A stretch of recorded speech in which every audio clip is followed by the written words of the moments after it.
Take our lead. Let's help you make your mark. Our goal is your satisfaction. Let us show you the way.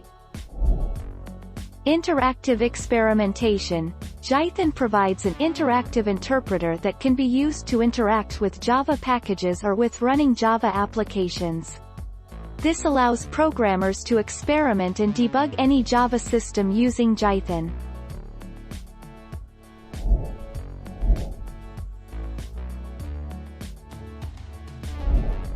Take our lead. Java Bridge. C Python. That can be used to execute Python code.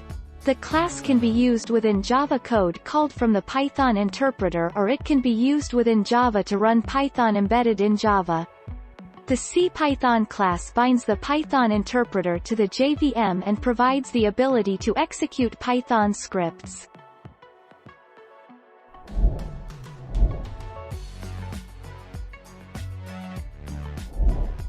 Take our lead.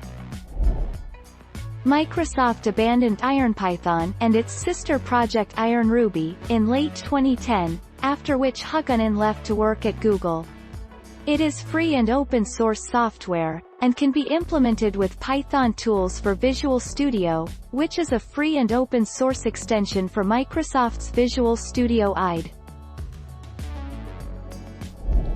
Thank you for watching. Please subscribe and hit the bell notification.